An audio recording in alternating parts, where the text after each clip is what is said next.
살아계신 주님 감사와 찬양을 드립니다. 하나님의 말씀을 증거하는 시간입니다.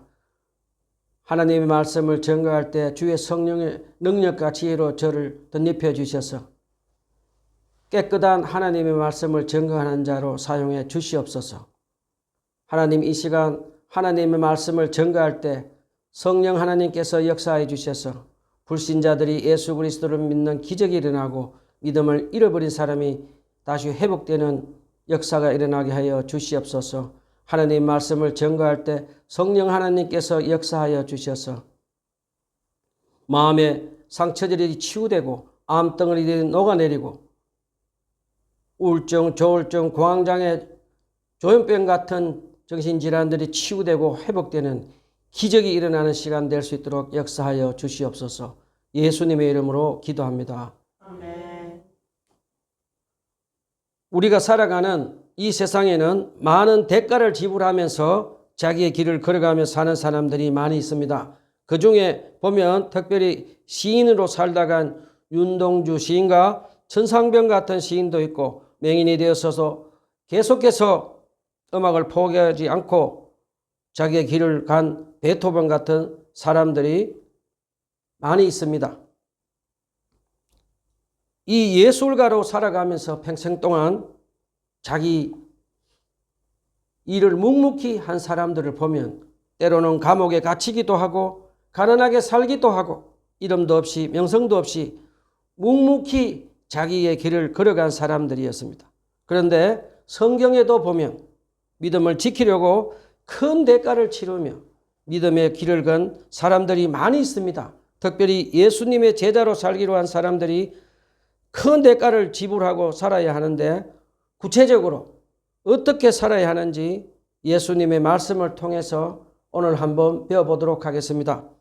오늘은 마태복음 8장 18절로 27절 본문을 가지고 하나님의 말씀에 은혜를 나누도록 하겠습니다. 다 같이 마태복음 8장 18절로 27절 한 목소리로 읽어봅시다. 시작.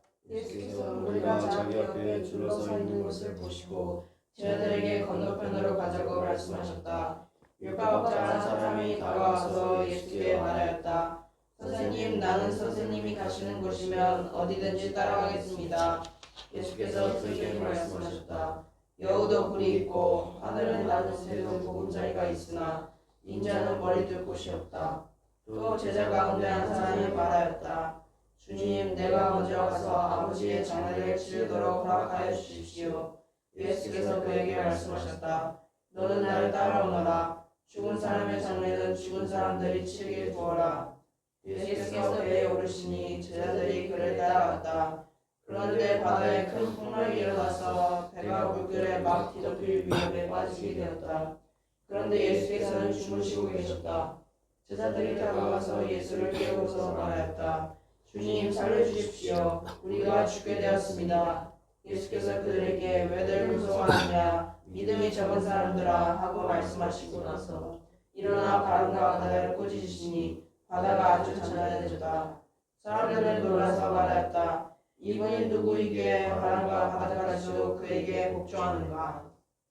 우리는 지금까지 예수님이 나지막한 산 언덕에서 산상수훈을 권능 있게 가르치신 후에 예수님이 산에 내려오셔서 이제부터 불치병자들과 귀신들을 내어쫓는 권능이 있는 사역을 하십니다. 그러자 많은 사람들이 병자들을 데리고 예수님께로 구름대처럼 몰려오고 또 몰려왔습니다. 우리 여기서 잠깐 본문 18절에서 예수님은 왜 무리들이 자기를 둘러서 있는 것을 보시고 제자들에게 갈릴리 호수 건너편으로 건너가자고 했을까요? 우리 여기서 먼저 예수님이 지금 얼마나 많은 사람들에게 둘러싸여서 무엇을 했을까요? 한번 알아봅시다. 예수님은 지금 수많은 병자들을 고쳐주시고 계신 것을 우리는 추측할 수 있습니다. 예수님이 지금 많은 병자들을 치유하시고 계시는 장면을 한번 상상해 봅시다. 예수님은 지금 수많은 병자들을 치유하고 계셨습니다. 예수님은 요즘 말로 하면 대학병원에서 여러 전문 의사들이 외과, 내과, 정신의학과 여러 파트로 나뉘어서 돌보는, 마치 대학병원 응급실에서 실려온 환자들을 지금 돌보고 계시는 장면입니다. 그런데 지금 예수님은 마치 대학병원 응급실에서 많은 간호사들과 많은 의사들이 병자를 고쳐주듯이 예수님은 지금 혼자서 많은 병자들을 고쳐주시고 계시는 장면입니다. 자, 이제 수많은 병자들이 사방팔방에서 예수님 앞으로 모여들면서 마치 대학병원 응급실처럼 병자들과 가족들이 소리를 지르기도 하고 서로 자기 가족을 살려달라고 의사들에게 매달리고 소리를 지르며 난리를 치듯이 지금 예수님을 찾아온 병자들의 가족들은 서로 자기 가족들을 치유해달라고 예수님 앞으로 서로 앞으로 다가오려고 서로 싸우며 난리를 치고 있는 장면이 지금 떠오릅니다. 그런데 시간이 지나면서 사람의 육체를 입으신 예수님도 지치고 피곤해서 이제 거의 탈진 상태가 되어버렸습니다. 그래서 예수님은 제자들에게 배를 타고 갈릴리 호수 반대편으로 건너가자고 예수님은 제자들에게 말씀하셨습니다. 자, 예수님은 배를 타고 갈릴리 호수 반대편으로 가셔서 휴식도 취하시고 제자들에게 훈련을 하시기를 원하셨던 것을 우리는 추측할 수 있습니다. 우리 여기서 우리가 꼭 기억해야 될 것이 하나 있습니다. 예수님은 Son of God인 동시에 Son of Man이었습니다.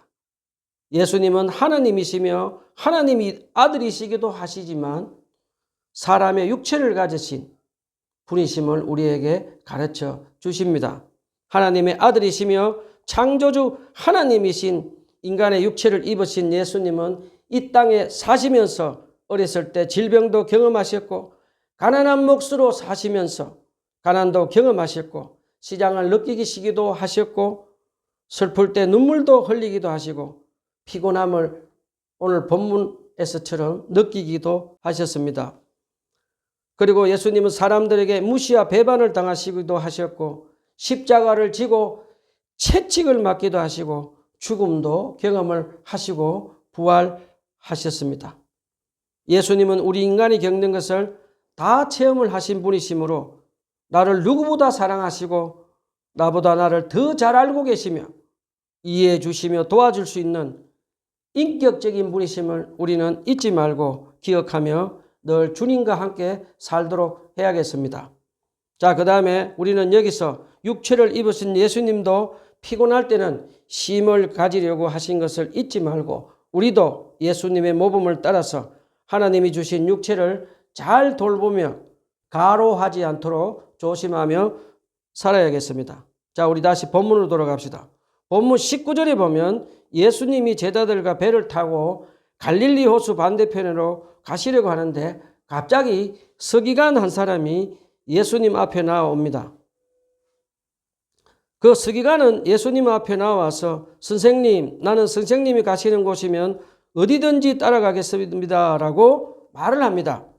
우리가 잘 아는 대로 서기관은 바리새인 출신으로 율법을 기록하고 율법을 가르치는 사람으로 그 당시에는 중상층 이상의 그룹에 속한 지식인이요 부유한 사람 중에 한 사람이었습니다. 그런데 그가 예수님이 가시는 길을 따라가려고 하는 것은 흔치 않는 일로 그 당시로는 정말 파격적이고 놀라운 일이었습니다. 그런데 아직 한 가지 아쉬운 점은 서기관은 예수님을 부를 때 선생님이여 부르는 것을 보면 한센병 병자와 로마 백부장이 예수님을 주님이라 부른 것과는 대조적인 믿음을 보여줍니다. 자, 이제 서기관이 예수님을 따르겠다고 하시자 예수님은 어떻게 말씀하십니까? 예수님은 본문 20절에서 여우도 굴이 있고 하늘에 나는 새도 보금자리가 있으나 인자는 머리 둘 곳이 없다라고 말씀하십니다. 우리가 잘 아는 대로 인자의 신 예수님은 집 하나 없이 가난하게 사시면서 이곳저곳으로 다니시며 때로는 산에서 주무시기도 하고 하나님 나라의 복음을 전하시며 이곳저곳으로 떠돌아다니시며 사셨습니다. 그리고 인자이신 예수님은 전국 복음을 전하자 악한 사단의 자식들인 예루살렘 사례들인 최고 종교 지도자들과 그리고 유대인들 그리고 심지어 사마리아 사람들까지 인자이신 예수님을 핍박하고 말았습니다. 그리고 지금 예수님을 따르고 있는 무리들로부터 예수님은 배반을 당하며 수많은 고난을 당하며 지금 십자가의 길을 가고 계십니다. 지금 예수님이 서기관에 하신 말씀을 우리 한번 생각해 봅시다. 예수님을 따르려는 서기관은 예수님을 따라가면 지금 그가 누리는 성공과 출세보다 더 높은 명성을 누리는 자리에 올라갈 수 있다고 생각을 하며 예수님을 따라가려고 했습니다. 그 제자의 마음의 동기를 다 아신 예수님은 서기관의 요청에 거절을 하시는 지금 장면입니다. 서기관은 예수님을 따라가는 제자의 길은 자기를 부인하고 자기 십자가를 지고 자기를 희생하며 대가를 지불하며 고난의 길을 가야 한다는 것을 알지 못하고 있는 것을 우리는 배울 수가 있습니다. 교회사를 공부해보면 예루살렘 초대교회와 그리스도인들은 많은 핍박과 박해를 받으며 12사도들과 많은 예수님의 제자로 산 초대교회 사람들은 자기를 부인하고 자기 십자가를 지고 고난의 길을 걸으며 믿음 잃지 않고 순교를 당하면서까지 살았습니다. 그런데 핍박을 받던 기독교가 로마 콘스탄틴 황제가 기독교를 국교로 지정하면서 기독교는 더 이상 핍박과 박해가 없어지고 말았습니다. 자, 이제 콘스탄틴 황제가 기독교로 개종하자 많은 사람들이 성공과 출세를 위해서 교회로 몰려오게 됩니다. 교회는 자기를 부인하고 십자가를 지고 고난의 길을 가지 않는 부자들이 성공과 출세를 위해서 교회에 오는 것을 예수님처럼 거절하지 않았습니다. 그리고 수많은 젊은이들이 내 뜻과 욕망을 내려놓고 자기를 부인하고 자기 십자가를 지고 고난의 길을 가는 대신 많은 젊은이들은 자기 이기적인 성공과 출세와 명예를 위해서 신학교를 가서 성직자가 되어서 수많은 땅과 돈을 우상으로 섬기며 살다가 결국 가톨릭 교회는 영적으로 타락하고 부패하고 말았습니다. 한국 교회는 가톨릭 교회와 다를까요? 한국 교회는 어떻게 되었습니까? 한국 교회는 일제 식민지 핍박을 거치고 북한의 공산주의자 독재자인 김일성에 의해서 6.25 전쟁을 겪으면서도 많은 핍박과 박해를 받으면서도 믿음 잃지 않고 지켜냈습니다. 그런데 그 후로 한국교회는 핍박이 없어지고 난 후에 한국교회는 어떻게 되었습니까? 하나님의 은혜로 한국교회는 부흥이 되기도 했지만 자기를 부인하고 자기 십자가를 지지 않고 자기의 이기적인 성공과 출세를 위해서 많은 사람들이 교회로 찾아왔습니다. 어떤 사람들은 정치인들이 출석하는 교회로 찾아가기도 하고 검사들이 출석하는 교회로 찾아가기도 하고 기업인들이 출석하는 교회를 찾아가기도 했습니다. 그런데 한국 교회는 자기를 부인하고 자기 십자가를 지지 않고 성공과 출세를 위해서 찾아온 사람들을 예수님처럼 거절하지 않고 말았습니다. 그런데 시간이 지나면서 자기를 부인하고 자기 십자가를 지지 않고 고난의 길을 걷지 않은 그 사람들은 지금 한국교회에 남아있지 않고 안개처럼 모두 다 사라져버렸습니다. 한국교회 성직을 맡은 목사님들 중에도 자기를 부인하고 자기 십자가를 지고 고난의 길을 가지 않고 돈과 성공, 출세를 위해서 신학교로 가서 목사가 되어서 돈을 우상으로 섬기며 부동산 투기와 그리고 음란으로 한국교회가 영적으로 타락하고 부패하게 만들어버렸습니다. 안타깝게도 그렇게 많던 한국에 있던 신학교들이 문을 닫고 겨우 지금 몇 개만 남아 있습니다. 여러분은 어떻게 살아가고 있습니까? 우리 여기서 잠깐 질문을 한번 해봅시다. 나는 내 뜻과 욕망을 내려놓고 나를 부인하고 나의 십자가를 지고 예수님이 걸어가신 고난의 길을 걸어가고 있는가? 아니면 나의 이기적인 성공과 출세와 명성을 위해서 예수님을 따라가려고 하는지 스스로 질문을 한번 해 보십시오. 저와 여러분은 안개처럼 사라질, 썩어 없어질 돈, 성공, 출세, 명성을 위해서 예수님을 따르려고 한 서기관처럼 되지 않도록 조심합시다.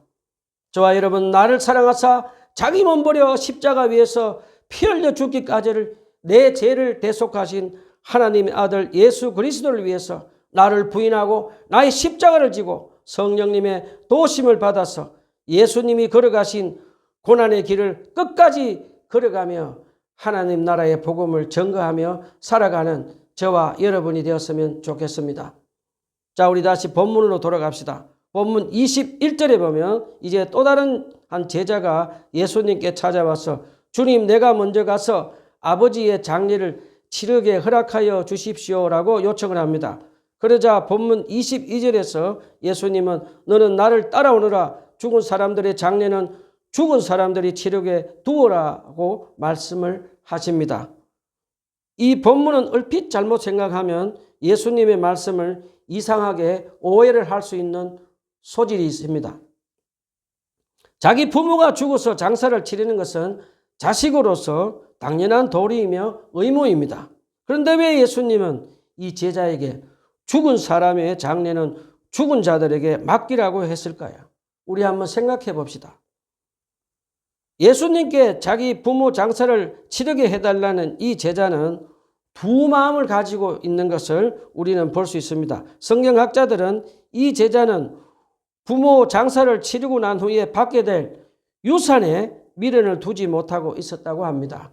그러면서 그는 지금 예수님을 따라가면서 세상에 있는 부모 유산에 미련을 버리지 못하고 살아가고 있는 것을 우리는 배울 수가 있습니다. 그래서 예수님은 그 제자의 속마음을 다 아시고 계신 예수님은 죽은 사람의 장례는 죽은 사람에게 맡기라고 하시며 그 제자에게 세상에 미련을 두지 말고 예수님을 따르라고 분명하게 말씀하십니다. 예수님이 말씀하신 죽은 자들은 영적으로 죽은 자, 즉 예수 그리스도를 믿지 않는 자들을 뜻하며 저희 죽은 자는 육체적으로 죽은 자를 가르쳐 줍니다. 따라서 예수님의 이 말씀은 죽은 부친의 장례식은 불신자에게 속한 가족이나 친지들에게 맡기고 너는 나를 따르라는 말씀입니다. 우리 예수님의 이 말씀을 잘못 이해하면 기독교는 비윤리적인 종교로 매도하기 쉽습니다. 그러나 기독교는 제5계명이 보여주듯이 결코 비윤리적인 종교가 아닙니다. 오히려 예수님께서는 부모 공경하는 것을 하나님 공경하는 것 같이 똑같이 취급하고 있는 것을 마태복음 15장 1절로 6절에서 가르쳐 주십니다. 저도 영국에서 신학 공부를 하면서 전도사로 사역할 때 저희 부친이 돌아가시기 전에 병원에 중환자실에 있다는 연락을 받고 영국에서 급하게 한국으로 와서 일주일 동안 중환자실에 입원하신 저희 부친의 옆을 지키며 천국으로 가는 마지막 모습을 지켜보며 장례를 치르고 영국으로 돌아가서 신학교 공부를 하며 전도사 생활을 한 적이 있습니다. 우린 여기서 예수님이 제자에게 죽은 사람의 장례는 죽은 사람들이 치르게 하라는 예수님의 이 말씀의 의미는 영에 속한 자의 가장 우선적으로 추구해야 할 것은 영적인 일이라는 것을 우리에게 가르쳐 줍니다. 예수님은 여기서 우리의 삶의 우선순위를 정확하게 하며 살 것을 가르쳐 주십니다. 예수님은 마태복음 10장 37절에서 아비나 어미를 나보다 더 사랑하는 자는 내게 합당치 아니하고 아들이나 딸을 나보다 더 사랑하는 자도 내게 합당치 아니하다라고 하신 말씀이 분명하게 우리에게 우리의 삶의 우선순위를 예수님께 먼저 두고 영적인 일을 하며 살아라는 것을 우리에게 가르쳐 주십니다. 사랑하는 형제 자매 여러분, 저와 여러분은 그 무엇보다 그 누구보다 온전한 사랑과 헌신을 우리 구주 예수님께 먼저 바쳐야 합니다.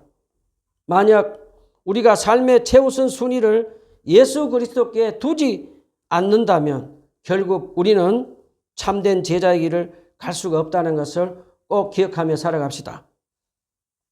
초대교부 크리스토음은 죽은 자를 돌보는 일은 좋은 것이나 예수님을 따르는 일은 이보다 더 좋은 영원한 일이라고 했습니다. 우리 여기서 잠깐 질문을 한번 해봅시다. 여러분 중에 예수님의 제자로 살아간다고 하면서 아직도 세상의 미련을 버리지 못하고 두 마음을 품고 예수님을 따라가는 것을 주저하며 온전히 예수님께 헌신하지 못하며 살아가고 있는 사람들 계십니까? 빨리 세상의 미련을 버리시기를 부탁을 드립니다.